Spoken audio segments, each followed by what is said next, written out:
Did you know that potatoes were once more valuable than gold in France?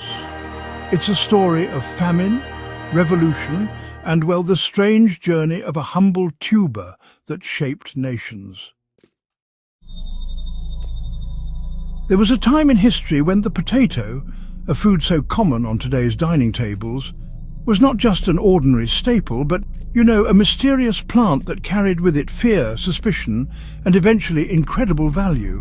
In France, during the 18th century, potatoes were treated with caution. They were dismissed as strange, foreign, and even dangerous. People whispered that they caused leprosy. Others thought they were fit only for animals and not safe for human consumption.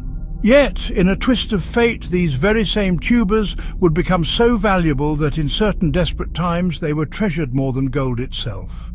The rise of the potato in France is one of the most remarkable stories in the history of food and agriculture, and it offers us a window into how society's perception of a single crop can, quite literally, change the course of nations.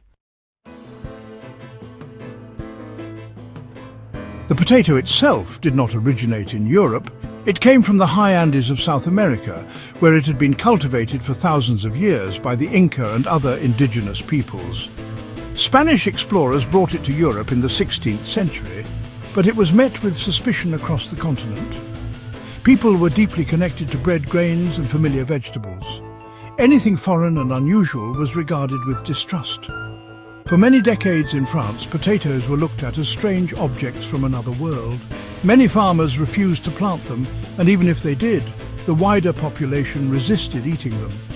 Instead, the plants were relegated to animal feed or considered botanical curiosities, shown off in royal gardens. The real turning point came during the 18th century, when food shortages and famines swept across Europe. France, in particular, faced repeated crises. Poor harvests, combined with the growing population, left millions struggling to survive. Bread was the core of the French diet, but when wheat harvests failed, bread prices soared to unimaginable levels. Families were ruined, riots erupted, and hunger was everywhere. In those years, gold and wealth were meaningless if one could not obtain food. Hunger gnawed at both peasants and townsfolk alike. It was in this context that the potato began its extraordinary journey to becoming more precious than gold. One of the key figures who championed the potato in France was a pharmacist named Antoine-Augustin Parmentier.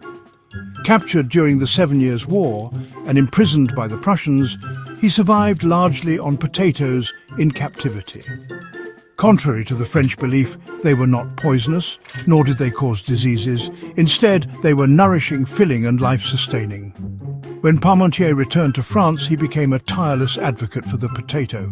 He conducted experiments, he proved its nutritional value, and he staged elaborate demonstrations to win public support.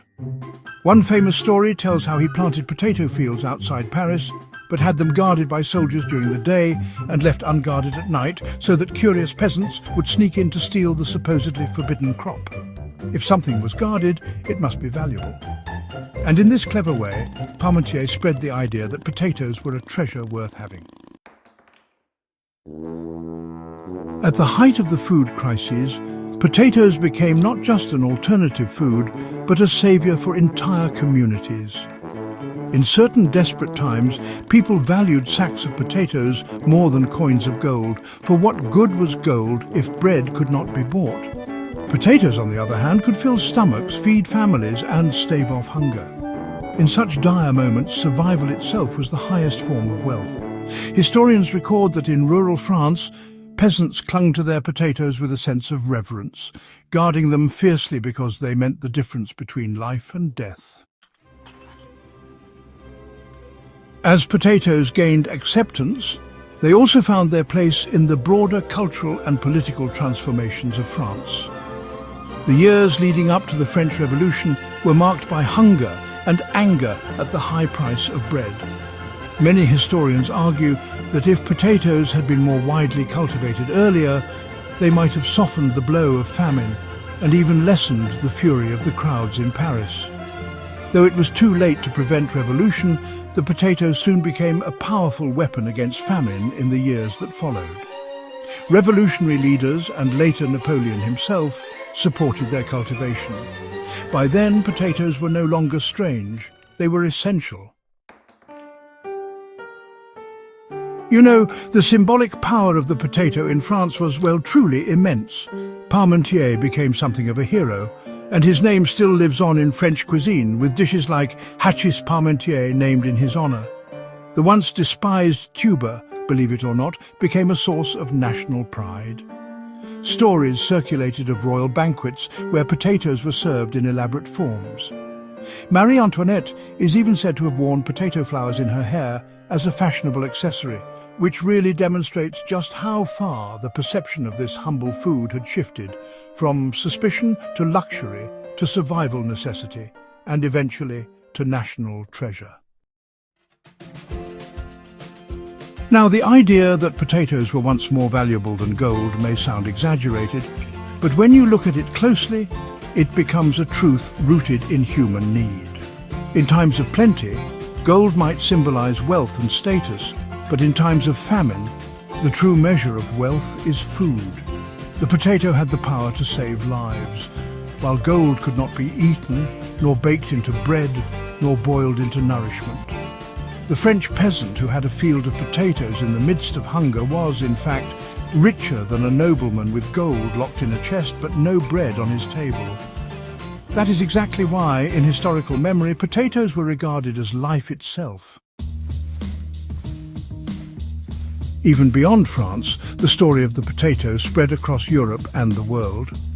In Ireland, the potato became central to life, though tragically, dependence on it led to the Great Famine when blight struck.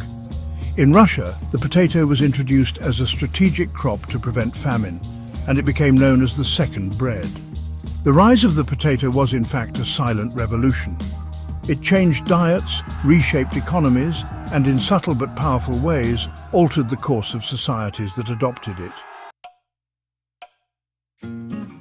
Today, it may seem impossible to imagine that something as common and inexpensive as the potato once carried such extraordinary value.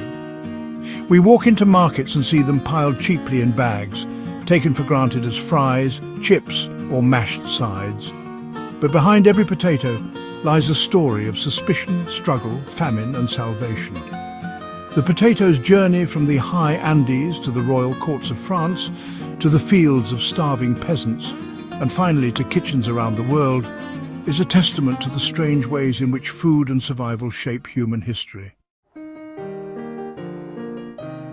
When we say that potatoes were once more valuable than gold in France, we are not just speaking of monetary worth, we are speaking of their true value as a gift of life. At a time when lives were being lost to hunger, gold could not save the poor, but potatoes could. Gold could not fill an empty belly, but a single potato could feed a child or sustain a prisoner or preserve a family through the winter. This is why the humble potato, though once scorned, rose to become a treasure more precious than all the coins of kings. The next time you see a potato, whether boiled, baked, fried or mashed, remember that its story is not ordinary.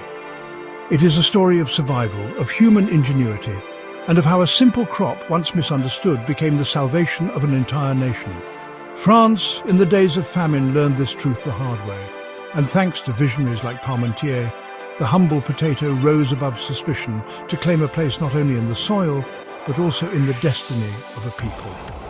Potatoes, once more valuable than gold, serve as a reminder that sometimes the simplest things are the most powerful treasures in the world.